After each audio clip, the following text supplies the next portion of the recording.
Middle east സംഘർഷത്തിന് ശേഷം യുഎഇയിൽ നിന്നും വീണ്ടും വളരെ നിർണായകമായ ഒരു വാർത്തയാണ് പുറത്തുവരുന്നത്. നീണ്ട 60 വർഷത്തെ പങ്കാളിത്തം അവസാനിപ്പിച്ചുകൊണ്ട് പെട്രോളിയം കയറ്റുമതി രാജ്യങ്ങളുടെ സംഘടനയായ ഒപെക്കിൽ നിന്നും ഒപെക് പ്ലസ് സഖ്യത്തിൽ നിന്നും യുഎഇ പുറത്തുകടക്കാൻ തീരുമാനിച്ചിരിക്കുകയാണ്. 2026 മെയ് 1 മുതൽ ഈ തീരുമാനം പ്രാബല്യത്തിൽ വരും. എന്നാൽ എന്തുകൊണ്ടാണ് യുഎഇ ഇത്തരമൊരു വമ്പൻ തീരുമാനമെടുത്തത്? ഇത് ആഗോള വിപണിയെയും പ്രവാസികളെയും എങ്ങനെ ബാധിക്കും തുടങ്ങിയ കാര്യങ്ങൾ വിശദമായി അറിയാം. 1967 അബുദാബി വഴിയാണ് യുഎഇ ഒപെക്കിൽ അംഗമാവുന്നത്. പിന്നീട് 1971 ഫെഡറേഷൻ രൂപീകരിച്ച ശേഷവും രാജ്യം ഈ കൂട്ടായ്മയിൽ സജീവമായി തന്നെ തുടർന്നു. ഇത് ലോകത്തെ എണ്ണ ഉൽപാദനത്തിൽ സ്വാധീനമുള്ള സൗദി അറേബ്യ, കുവൈറ്റ് തുടങ്ങിയ രാജ്യങ്ങൾക്കൊപ്പം ആഗോള വിപണിയിലെ എണ്ണ വിതരണം നിയന്ത്രിക്കുന്നതിൽ യുഎഇയും വലിയ പങ്ക് വഹിച്ചു.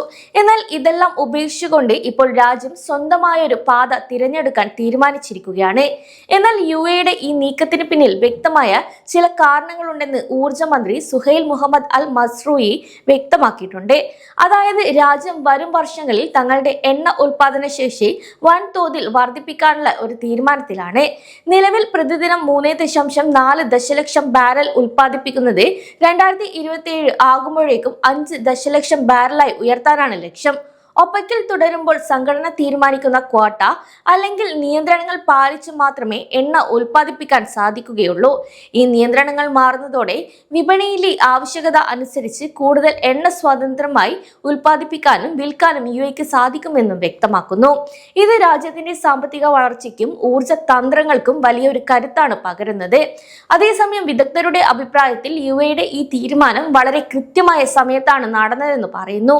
നിലവിൽ ആഗോള വിപണിയിൽ എണ്ണ വിതരണത്തിൽ ചില കുറവുകൾ അനുഭവപ്പെടുന്ന ഈ ഒരു സാഹചര്യത്തിൽ തന്നെ ഉൽപാദനം കൂട്ടി വിപണിയിലേക്ക് കൂടുതൽ എണ്ണ എത്തിക്കുന്നത് വിലക്കയറ്റം നിയന്ത്രിക്കാൻ ഒരു പരിധിവരെ സഹായിച്ചേക്കും. കൂടാതെ ഹോർമോസ് കടലെടുക്കുമായി ബന്ധപ്പെട്ട ഷിപ്പിംഗ് നിയന്ത്രണങ്ങളും മറ്റ് രാഷ്ട്രീയ സാഹചര്യങ്ങളും പരിഗണിക്കുമ്പോൾ ഇതൊരു തീരുമാനമാണെന്നാണ് യുഎഇ വ്യക്തമാക്കുന്നത്. അതേസമയം ബ്രെന്റ് ക്രൂഡ് ഓയിൽ ബാരലിന് $111 മുകളിൽ നിൽക്കുന്ന ഈ ഒരു സാഹചര്യത്തിൽ യുഎഇയുടെ പിന്മാറ്റം കുറച്ചു കാലത്തേക്ക് വിപണിയിൽ ചെറിയൊരു മാറ്റങ്ങൾ ഉണ്ടായേക്കാം. എങ്കിലും ഭാവിയിൽ വിപണിയിലെ ആവശ്യങ്ങൾക്കനുസരിച്ചുള്ള മാറ്റങ്ങൾ വരുത്താൻ യുഎഇക്ക് ഇതുവഴി സാധിക്കും. കൂടാതെ ഒപെക്കിന് പുറത്തു പോയാലും മറ്റ് എണ്ണ ഉൽപാദക രാജ്യങ്ങളുമായി ഉപയോക്താക്കളുമായും സഹകരണം തുടരുമെന്നും യുഎഇ അറിയിച്ചിട്ടുണ്ട്. സ്വന്തം രാജ്യത്തിന്റെ സാമ്പത്തിക താൽപര്യങ്ങൾക്കും ഭാവി വികസനത്തിനും മുൻഗണന നൽകിക്കൊണ്ടുള്ള ഒരു ചുവടുവയ്പ്പാണ് യുഎഇ ഇപ്പോൾ നടത്തിയിരിക്കുന്നത്. അതേസമയം വിപണിയിൽ എണ്ണയുടെ ലഭ്യത കൂടുമ്പോൾ പെട്രോൾ, ഡീസൽ വില കുറയുകയും ഒരു പരിധിവരെ ഇത് നിയന്ത്രിക്കാൻ സാധിക്കുകയും ചെയ്യും. അതിനാൽ സാധാരണക്കാരുടെ യാത്രാ ചെലവ് ഇതുവഴി കുറയ്ക്കാം. കൂടാതെ എഞ്ചിനീയറിംഗ്, നിർമ്മാണ മേഖല, ലോജിസ്റ്റിക് എന്നീ രംഗങ്ങളിൽ പ്രവാസികൾക്ക് കൂടുതൽ തൊഴിലവസരങ്ങൾ വരാനുള്ള സാധ്യതയുമുണ്ട്. ഒപ്പം തന്നെ ആഗോളതലത്തിൽ എണ്ണവില കൂടുമ്പോൾ യുഎഇക്ക് കൂടുതൽ എണ്ണ വിപണിയിലിറക്കി വില നിയന്ത്രിക്കാനും സാധിക്കും. ഇത് സാധനങ്ങളുടെ വിലകയറ്റം തടയാൻ ഒരുപാട് സഹായമായി മാറുകയും ചെയ്യും. അതായത് നിത്യോപയോഗ സാധനങ്ങളുടെ വില പെട്ടെന്ന് വർദ്ധിക്കാതെ ഒരു സാഹചര്യം ഇതുവഴി ഉണ്ടായേക്കാമെന്നും പറയുന്നു.